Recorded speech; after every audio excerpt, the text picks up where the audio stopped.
اے بنجارن راستہ چھوڑ۔ ڈرائیور نے گاڑی سے سر نکال کر اسے جھڑکا تو وہ سلگ اٹھی۔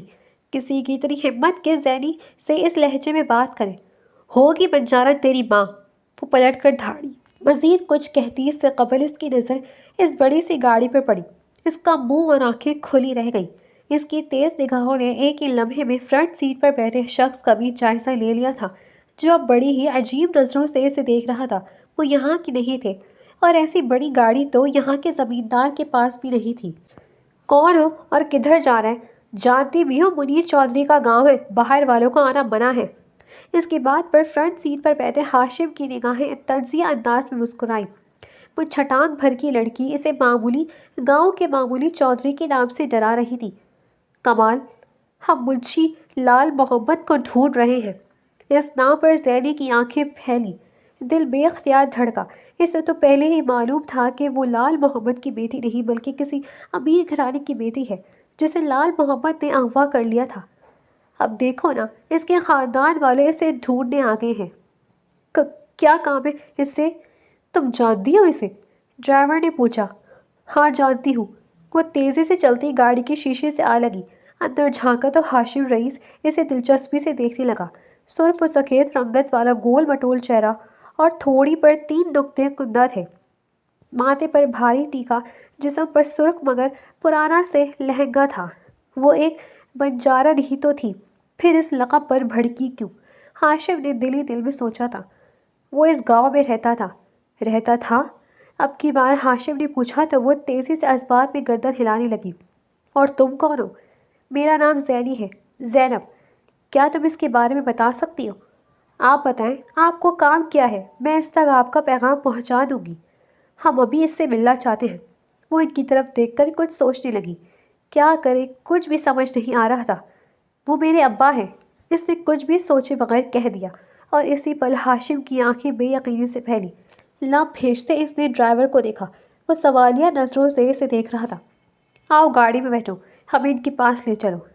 ڈرائیور نے کہا تو وہ ایک لمحہ لگائے بغیر گاڑی میں سوار ہو گئی۔ ہاشم نے ناپسندگی سے اسے دیکھا اور کھڑکی کے پار دیکھنے لگا۔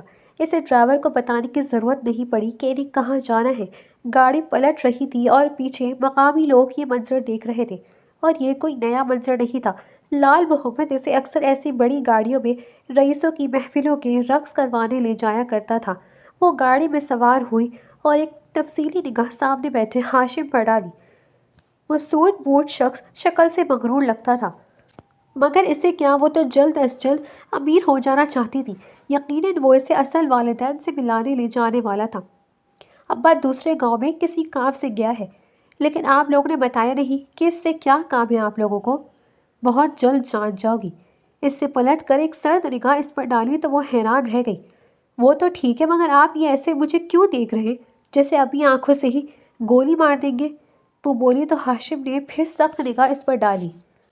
اپنا منہ بند کر کے بیٹھو۔ جھڑک کر سامنے دیکھنے لگا۔ آؤ باؤجی، دیکھو میرے ساتھ یہ نہیں چلے گا۔ اس دنیا میں ایسا کوئی مائی کا لال نہیں پیدا ہوا جو میرا منہ بند کروا سکے۔ ایسے تو کبھی نہیں۔ اپنا غصہ دکھانے کو آپ کو ہم ہی ملے ہیں کیا؟ وہ بھڑک چکی تھی۔ نہیں بتانا ہے ہمیں پتہ کہ کدھر ہے ابا؟ گاڑی روکو، ہم تو جا رہے ہیں۔ اسی پل گاڑی کی رفتار تیز ہوئی تھی۔ گاڑی تو نہیں رکنے کی اب۔ ڈرائیور سنجیدہ ہوا تھا۔ ایسے کیسے نہیں رکنے کی؟ کدھر لے جا رہے ہو ہمیں؟ وہ ایک دم پریشان ہوئی تھی۔ ان کے دو ارادے کچھ اور لگتے تھے۔ کہیں تم لوگ ہمیں اغوا تو نہیں کر رہے؟ اغوا کرنے کو تو ہم ہی رہ گئی تھی پوری دنیا میں۔ ایسے کیسے ہم کو نیچے سمجھ رہے ہو؟ ارے ہمیں خریدنے کے لیے بڑے بڑے چودھری لڑنے مرنے کو تیار ہیں، مگر ہم زینی ہیں، کسی کی بازی یا کھیل نہیں بنے۔ صرف گھنگرو باندھے پیر میں کسی کو جسم چھونے تک نہیں دیا۔ صرف گھنگرو باندھے پیر میں، مطلب ناچتی رہی ہو، اور اس پر بھی تمہیں فخر ہے؟ ویسے واقعی دلال نکال لال محمد نچواتا رہا بیٹی کو بھی۔ ہاشم نے تنزیہ انداز میں کہا تو زینی سلگ اٹھی۔ تو تم آ کر بھر لیتے میرا پیٹ کا ایندھن تو نہ ناچتی، میں نے ٹھیکہ اٹھایا تھا۔ وہ ہتک امیز انداز میں ہنس دیا تھا اور ایک نفرت بھری نگاہ اس پر ڈالی۔ وہ لال محمد کی بیٹی تھی، اس کی زندگی کے سب سے بڑے ولن کی، جس نے اس کا بچپن، لڑکپن اور یہاں تک کہ جوانی برباد کر ڈالی تھی، اور وہ وقت آ گیا تھا کہ وہ چن چن کر بدلہ لیتا۔ گاڑی گاؤں کی حدود سے نکل چکی تھی اور اندھیرا پھیلنے لگا تھا۔ وہ چاہ کر بھی کچھ نہیں کر سکتی تھی۔ دھڑکتے دل کو سنبھالتے وہ وہیں بیٹھی رہی۔ دوبارہ اس نے ایک لفظ بھی نہیں کہا تھا۔ وہ ایک بہت ہی عالیشان حویلی تھی، ایسی حویلی جو اس نے کبھی خواب میں بھی نہیں دیکھی تھی۔ آنکھیں کھولی وہ اس بڑے بڑے ستونوں والے دو دیوار کے دیکھتی رہی۔ جب ڈرائیور نے اسے جھٹکے سے آگے دھکیلا، یکدم ہی بھوکلائی تھی اور ہڑبڑا کر اس کا پاؤں آگے کی جانب پھسلا تھا۔ وہ گرتے گرتے سے سنبھل گئی اور پلٹ کر ترسیدہ نگاہوں سے ڈرائیور کو دیکھا، پھر ہاشم رئیس کو دیکھا۔ ہاشم نظریں پھیرے کھڑا تھا۔ تمہاری ماں بیٹیوں کو بھی کوئی ایسے ہی ستائے، وہ کچھ ایسے انداز میں بولی کہ خاور جھرجھری لے کر رہ گیا۔ ہاشم نے عجیب نگاہوں سے اسے دیکھا، وہ اب اسے نہیں دیکھ رہی تھی۔ بالکل ٹھیک سنا تھا میں نے، یہ اونچے محلوں کے دل کے بڑے کمین ہوتے ہیں۔ زیادہ لفاظی نہ کرو، آگے بڑھو۔ ہاشم نے اسے جھڑک دیا۔ مجھے تو لگ رہا ہے میں نے کوئی جرم کر لیا ہے جس کی سزا کے لیے مجھے یہاں لایا گیا ہے۔ ہو کون تم؟ سزا کے لیے ہی لائے ہیں۔ وہ اسے بازو سے پکڑتے اسے اپنے ساتھ لے جانے لگا۔ اس کے اونچے لمبے قد کے باعث قدم بھی بڑے بڑے تھے اور وہ چھوٹے قد کی تھی، تقریباً گھسیٹ ہی رہی تھی۔ لیکن میں نے جرم کیا کیا ہے سائیں؟ وہ بے حال ہوئی تھی جاتی تھی۔ لال محمد کی بیٹی ہونا، میں تو سالوں سے سمجھتی رہی کہ وہ میرا سوتیلا باپ ہے یا ضرور کہیں سے مجھے چرا کر لایا ہے تاکہ پیسہ کما سکے، مگر کیا اب مجھے اسی کی بیٹی ہونے کی سزا ملے گی؟ ایسے باپ ہونا ہی سب سے بڑی سزا ہے۔ مجھے جانے دو، وہ پھولی ہوئی سانسوں کے درمیان کہہ رہی تھی۔ منہ بند رکھو اپنا، وہ اسے جھڑک کر بولا تھا اور ایک لمبی راہداری سے گزرتے اس نے کسی کو آواز دی تھی۔ کیا اس پورے گھر میں کوئی نہیں ہے جو میری مدد کرے؟ وہ یکدم چلائی۔ کوشش بیکار ہے، حلق مت تھکاؤ، یہاں سارے میرے ملازم ہیں اور میری مرضی کے بغیر یہاں ایک پرندہ بھی پر نہیں مار سکتا۔ ایک کمرے کے باہر لا کر اس نے زینی کو پھینکنے کے انداز میں چھوڑا تھا اور وہ چھوڑتے ہی اس پر جھپٹ پڑی۔ مجھے جانا ہے، وہ اس کو جھنجھوڑتے ہوئے اس کے سینے پر تھپڑ اور مکے برسا رہی تھی۔ اسی پل ہاشم نے اسے دونوں ہاتھوں سے پکڑ کر قابو کیا۔ اب وہ لاتیں چلا رہی تھی۔ ہاشم نے اسے پھر دھکیل دیا اور دونوں کاندھوں سے دبوچتے اسے دیوار کے ساتھ لگایا۔ تو تم ثابت کر رہی ہو کہ کس کی بیٹی ہو، ہاں؟ پرتپش نگاہیں اس کی بھوری آنسو بھری آنکھوں پر ٹکی تھی۔ جتنا زور لگا لو اب ہاشم سے نہیں بچ سکتے تم لوگ۔ جتنے سال آزادی اور عیش کے گزار لیے، اب زندگی کے باقی جتنے سال گزارو گے میرے ٹارچر سیل میں گزارو گی تم۔ تھوڑی دیر بعد نکاح ہو آ رہا ہے، اس کے بعد تم میری بیوی بنو گی۔ کیا مطلب؟ کیوں بیوی بنو گی؟ رشتہ کیا ہے تمہارا مجھ سے؟ ایسے کسی بھی بنو گی؟ کبھی بھی نہیں، میں تم جیسے ظالم شخص سے کبھی بھی شادی نہیں کروں گی۔ وہ بری طرح چلا رہی تھی جب ہاشم نے اپنی مٹھی اس کے لبوں پر جما دی۔ تمہارے پاس کوئی چوائس نہیں ہے، تم سے کوئی نہیں پوچھ رہا، اب یہاں جو ہوگا میری مرضی سے ہوگا، سمجھی تم؟ اور کوئی خوش فہمی مت پالنا کہ تم سے شادی میں اپنی بیوی بنانے کے لیے کر رہا ہوں۔ یہ صرف قانون سے بچنے کے لیے ہے، کیونکہ بیوی کے ساتھ کوئی کچھ بھی کر لے اور کوئی اٹھ کر سوال کرنے نہیں آئے گا۔ تمہیں میں اتنی تکلیف دوں گا، اتنا تڑپاؤں گا کہ تمہارا باپ تڑپ اٹھے گا۔ ہاشم کی آنکھوں میں خون چھلکا رہی تھی اور اس کا یہ انداز دیکھ کر زینی کے دل میں پہلی دفعہ خوف اترا۔ اس کی آنکھوں میں تو وہاں سے ٹوٹ کر ہاشم کے ہاتھ پر گرے تھے، جنہیں ہاشم نے ہاتھ ہٹا کر جھٹک لیا۔ تم کس گناہ کا بدلہ لے رہے ہو مجھ سے، ہاں؟ جس نے گناہ کیا ہے سزا اسی کو دو۔ نہیں دے سکتا اسے، تمہیں ہی دوں گا اور ایسے دوں گا کہ ساری زندگی تڑپتی رہو گی۔ وہ اسے دھکیل کر وہاں سے جانے لگا۔ کون ہو تم؟ کیوں کر رہے ہو میرے ساتھ ایسا؟ وہ تڑپ کر چلائی تھی۔ ہاشم رئیس نام ہے میرا، یاد کر لو۔ کچھ دیر بعد تمہارا شوہر بننے والا ہوں، لیکن صرف نام کا، بیوی کا مقام تمہیں نہیں ملنے والا۔ تیار رہو، کچھ دیر بعد واپس آؤں گا۔ اس کے سراپے پر ایک گہری نفرت بھری نگاہ ڈالتا وہ وہاں سے جا چکا تھا۔ وہ لب بھیجتے آنسو بہا رہی تھی۔ یہ سب کیا ہے؟ وہ اپنے آپ میں بڑبڑائی تھی۔ تمہیں کیا لگتا تم اپنی بیٹی کو چھپا دو گے اور وہ مجھے نہیں ملے گی؟ وہ آنکھوں میں شفافیت لیے سامنے لیٹے شخص کو دیکھتا رہا، مگر وہ پرسکون لگتا تھا۔ میں نے اسے ڈھونڈ لیا ہے پھوپھا جی، اور اس کے ساتھ میں وہی سب کروں گا جو میرے ساتھ کیا گیا تھا۔ یاد تو ہوگا آپ کو، مجھے یقین ہے بھولے تو نہیں ہوں گے۔ سامنے لیٹا شخص اس کی آنکھوں میں دیکھ رہا تھا۔ بے بسی ظاہر ہونے لگی، مگر وہ کچھ بھی کہنے سے قاصر تھا۔ میں نے ایک پل انتظار کیا تھا اس دن کا جب میں اس قابل ہو جاؤں گا کہ اپنا انتقام لے سکوں۔ میں نے اپنی ساری زندگی گھٹ گھٹ کر گزاری تھی۔ ایسا کوئی پل نہیں تھا، ایسی کوئی خوشی نہیں تھی جسے میں نے محسوس کیا ہو، صرف اور صرف تمہاری وجہ سے۔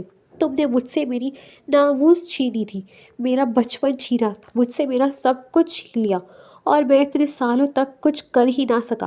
میں بچہ تھا، خوف زدہ تھا، لیکن اب نہیں۔ اس ہمت کو حاصل کرنے کے لیے میں نے بہت محنت کی ہے۔ تمہیں کیا لگا کہ تم اپنی بیٹی کو چھپا دو گی تو کیا وہ میرے ہاتھ نہیں لگے گی؟ وہ قہقہا لگا کر ہنس دیا تھا۔ وہ شخص اسے دیکھتا رہا اور وہ اٹھ کر جانے لگا۔ اس معذور شخص کی نگاہیں اس پر ٹکی تھی یہاں تک کہ وہ نظروں سے اوجھل ہو گیا۔ زینب بنت لال محمد نہیں، قاضی صاحب، فاتح عالم، بنت فاتح عالم۔ زینب نے جھٹکے سے گردن اٹھا کر اسے دیکھا تو کیا وہ واقعی لال محمد کی بیٹی نہیں تھی؟ کسی اور کی بیٹی تھی، لیکن کس کی؟ اور اس شخص کا ہاشم سے کیا واسطہ تھا؟ وہ کیوں یہاں لائی گئی تھی؟ اس کا سر چکرانے لگا۔ فاتح عالم کون ہے؟ وہ اس کی طرف دیکھ کر متوحش انداز سے پوچھ رہی تھی۔ جب وقت آئے گا تو یہ بھی جان جاؤ گی۔ قاضی صاحب نکاح شروع کریں۔ زینب بنت فاتح عالم، آپ کو اپنا نکاح ہاشم بن رئیس سے بعوض 100؟ قاضی حیران سا ہاشم کو دیکھ رہا تھا۔ یہ پہلی دفعہ تھا جب وہ کسی حق مہر کی قیمت 100 روپے پڑھ رہا تھا۔ جی قاضی صاحب، آگے پڑھیے، کہتے اس نے تنزیہ نگاہ زینب پر ڈالی۔ زینب سمجھ گئی تھی کہ وہ اسے اس کی اوقات بتانا چاہتا تھا۔ وہ ضبط کی کڑی سرحد پر پہنچی آنسو روکنے کی کوشش کر رہی تھی۔ کیا آپ کو نکاح قبول ہے؟ قبول ہے، اس نے لرزتے لہجے میں کہا۔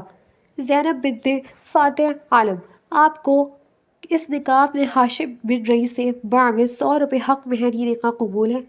قبول ہے، اس سے پھر پوچھا گیا۔ اس نے تیسری بار قبول ہے کہتے کاغذات پر دستخط کر دیے۔ آگے ہاتھ ہی نہیں پورا جسم کانپ رہا تھا۔ آنے والے وقت کا خوف ابھی سے سر پر سوار تھا۔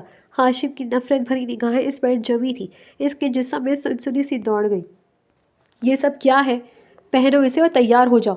وہ سرخ جوڑے سمیت ڈھیروں زیور اس کے سامنے پھینک کر بولا۔ میں یہ سب نہیں پہننا چاہتی۔ پہننا تو تمہیں پڑے گا کیونکہ یہ میری مرضی ہے۔ زینب فاتح، وہ ٹہر ٹہر کر کہہ رہا تھا، نہا دھو کر تیار ہو جاؤ اور اس ایک ایک چیز کا استعمال کرو تاکہ تم میرے استعمال کے قابل بن سکو۔ آخر کو آج ہماری سہاگرات ہے، اور ہاں، سہاگرات کو سہاگرات ہی سمجھنا، کیونکہ ان لمحات کو میں تمہارے لیے میں ایک ایسی دردناک تصویر بناؤں گا کہ اس لفظ سہاگرات کو سنتے آگے کی ساری زندگی تمہاری روح کانپ جائے گی۔ زینی کی روح حقیقتاً کانپنے لگی۔ وہ بری طرح سہم کر رہ گئی تھی۔ میں اپنی نسوانیت آپ کے انتقام کے لیے گنوا دوں؟ نسوانیت؟ کیا تم خود کو دودھ کی دھلی سمجھ رہی ہو؟ اور تمہیں کیا لگتا ہے میں بیوقوف ہوں کہ تم کہو کہ رقص کے سوا کبھی تم نے کسی کو چھوا تک نہیں ہوگا؟ مجھے آج تک کسی نے نہیں چھوا، اور آپ کو بھی حق نہیں کہ آپ کسی بدلے اور نفرت کی آگ میں مجھے چھوئیں اور میری تذلیل کریں۔ وہ سنجیدگی سے بولی، اور اسی پل ہاشم نے اس کی طرف قدم بڑھاتے اس کا بازو جھنجھوڑا۔ مجھ سے زبان درازی کرو گی؟ مجھے سکھاؤ گی کہ مجھے کیا کرنا ہے اور کیا نہیں؟ اس کی آنکھوں میں آنکھیں ڈالتا وہ گھررایا تھا۔ مہربانی کریں۔ وہ ایک دم خود کو چھڑوانے کو پیچھے ہٹی مگر اس کی گرفت سے نہ چھوٹ سکی۔ میں 1 گھنٹے میں واپس آؤں گا، دلہن بنی ملو۔ وہ قہر بھری نگاہ اس پر ڈالے بولا اور وہاں سے چلا گیا۔ وہ ایک دم رونے لگی۔ روتے روتے اس نے آس پاس کی کھڑکیاں اور دروازے چیک کیے کہ کہیں سے فرار کا راستہ ملے تو یہاں سے چلی جائے، لیکن فرار کی کوئی راہ نہیں تھی۔ ہر طرف گارڈز کھڑے ہوئے تھے۔ وہ بے بسی سے آنسو پوچھتی تیار ہونے چل دی، کیونکہ اس کے سوا کوئی چارہ بھی نہیں تھا۔ وہ آنے والے وقت کو لے کر بری طرح خوفزدہ تھی۔ وہ کمرے میں سجی بیٹھی تھی۔ مہنگا لباس تھا، کم از کم اس کے لیے مہنگا، کیونکہ وہ ساری زندگی کپڑے ٹکڑوں میں خرید کر سیتی اور پہنتی رہی تھی۔ زیور پرانا سستا بازار سے لال محمد لا دیا کرتا تھا۔ سامنے پڑا زیور قیمتی تھا، اصلی بھی لگ رہا تھا۔ 100 روپے حق مہر میں لکھوا کر جڑاؤ زیور دے گیا تھا پہننے کو۔ عجیب آدمی تھا جس نے ظلم ڈھانے کو اس نکاح میں لے لیا تھا۔ وہ تلخی سے ہنس رہی تھی جب کمرے کا دروازہ کھلا۔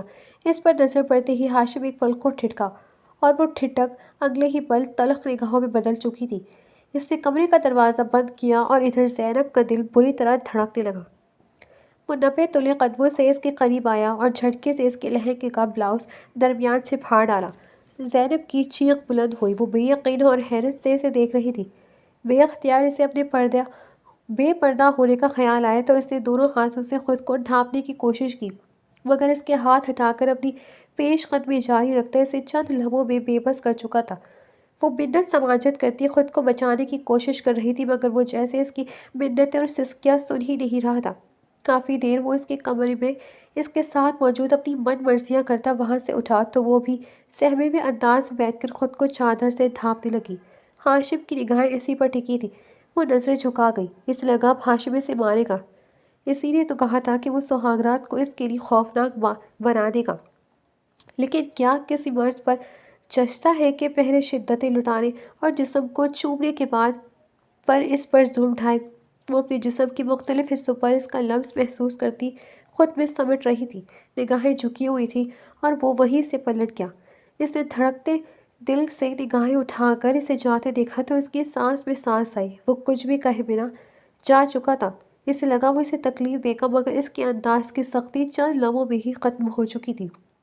وہ اسے نوچتے کھسوٹتے کے بجائے اس کے ساتھ بہت احتیاط اور نرمی سے رہا، لیکن اصل بات اتنی تھی کہ وہ راضی نہیں تھی اور ہاشم اس کی مرضی کے بغیر اس کے جسم کو چھو کر اپنے ازواجی حقوق لے چکا تھا۔ اس کی سسکیاں، اس کی منتیں سنی تم نے؟ بالکل ایسے ہی میں 10 سال کی عمر میں تمہارے سامنے گڑ گڑا رہا تھا کہ مجھے چھوڑ دو۔ آج وہی سب تمہاری بیٹی کے ساتھ ہوا، اس کی مرضی کے بغیر۔ فاتح عالم آنکھوں میں ندامت لیے اسے دیکھ رہا تھا۔ اس کی آنکھوں میں نفرت تھی، صرف نفرت۔ تم اسی کمرے میں رہ کر اپنی بیٹی کو بھی مار کھاتے، درد سہتے سنتے رہو۔ یہی تمہاری سزا ہے، کیونکہ تمہیں یتیم بچے کی دولت پر عیش کرتے ہوئے اسی کو اپنا سامان عیاشی بنا کر کئی مہینوں تک اسے نوچتے رہے، اس کے ساتھ جنسی زیادتی کرتی رہے اور اسی بچے کو ڈرا دھمکا کر خاموش کروائے رکھا، اور کئی سال بعد اس کو یاد دلاتے ہوئے تم نے کہا تھا کہ… وہ یاد کرتا لب بھیج گیا۔ یار تم تو ابھی تک مجھ سے دور دور رہتے ہو۔ ہاشم نے اس کی بات سنتے نفرت سے اس کا ہاتھ جھٹک دیا تھا۔ ارے تم تو غصہ کر گئے، وہ تو بس ایک شغل ہوا کرتا تھا، چھوٹا۔ یاد ہے نا تمہیں اس وقت تمہاری پھپھو کے بیٹا ہوا تھا، عدن نہیں کوئی اور بیٹی، جسے تم نے کسی ملازم کے ہاتھ بھیج دیا۔ ہاشم دل ہی دل میں بڑبڑایا۔ وہ جانتا تھا کہ اس کی پھپھو کو کوئی ویروسی بیماری ہے اور وہ دوبارہ حاملہ ہوئی تو جان کو خطرہ لاحق ہو سکتا ہے، اس لیے فاتح عالم نے بیٹی کو بھیج دیا اور کہیں سے بیٹا لے آیا تاکہ اپنے باپ کی جائیداد کو اپنے نام کروا سکے۔ لیکن سب سے بڑی قیامت تو وہ تھی جو ہاشم پر بیتی تھی۔ وہ شخص جو اپنی بیوی اور بچے کو دیکھنے کے بہانے ان کے گھر آتا تھا، کسی کو اپنے نفس کا نشانہ بنا کر ملازم کی حمایت میں کئی مہینوں کے دوران وقفے سے اپنی ہوس پوری کرتا، اسے جان سے مارنے کی دھمکیاں دیتا رہتا تھا۔ وہ 10 سال کی عمر میں گھٹ گھٹ کر جی رہا تھا اور سالوں تک اپنا بدلہ لینے کی کوشش کرتا رہا، جبکہ وہ مجرم یعنی فاتح عالم ہاشم کا پھوپھا اس بات کو ایسے بھول چکا تھا جیسے وہ ایک مذاق اور غیر ضروری بات تھی۔ لیکن خدا کی کرنی ایسی ہوئی کہ ایک حادثے میں اس کی پھپھو اور وہ بچہ جو بیٹی کے بدلے وہ لے کر آئے تھے جان کی بازی ہار گئے، جبکہ فاتح عالم معذور ہو گیا۔ کسی نے خاندان میں اسے سنبھالنے کی ہاں بھی نہیں بھری۔ ان کے بھائیوں نے اسے ایدی فاؤنڈیشن کے حوالے کرنے کا فیصلہ کیا اور پھر ہاشم درمیان میں آ کر انہیں اپنے گھر لے گیا، ترس یا رحم کھا کر نہیں بلکہ اپنا بدلہ لینے کی غرض سے، کیونکہ اس کے دل میں دبی غصے اور نفرت کی آنکھ ابھی تک ٹھنڈی نہیں ہوئی تھی۔ میں نے آپ سے کہا تھا نا کہ میرے ساتھ ایسا مت کریں، نفرت اور بدلے کے لیے نہیں، لیکن آپ نے میری ایک نہیں سنی۔ بہت اچھا لگا ہوگا نا بے بسی کا فائدہ اٹھا کر؟ ایسے مت کہو جیسے میں نے تمہارے ساتھ بہت ظلم کیا ہو، وہ اسے گھور کر بولا۔ اس رات وہ اس کی خوبصورتی اور ملائم بدن کے لمس میں اپنا سارا غصہ اور نفرت کچھ پل میں ہی بھول کر اس کے وجود کی رعنائیوں میں اس طرح کھویا کہ آخر تک یاد ہی نہیں رہا کہ وہ اسے تکلیف دینے اور اپنا بدلہ لینے اس کے پاس آیا تھا۔ اس کی مزاحمت اور سسکیاں اس کے ذہن میں تازہ ہوئی، مگر اس نے اپنے اندر کی آواز سے جی چرا لیا۔ ظلم نہیں تھا تو کیا؟ آپ نے میرا لباس پھاڑ کر مجھے بے پردہ کیا، میری توہین تھی وہ۔ اس کی آنکھوں سے آنسو نکل پڑے۔ نکاح کیا ہے تم سے؟ اس کا ہاتھ کھینچتے اس نے زینی کو اپنے قریب کرنا چاہا، مگر وہ لڑکھڑا کر اس کے قریب تر ہوئی تھی۔ دونوں کے سانسوں میں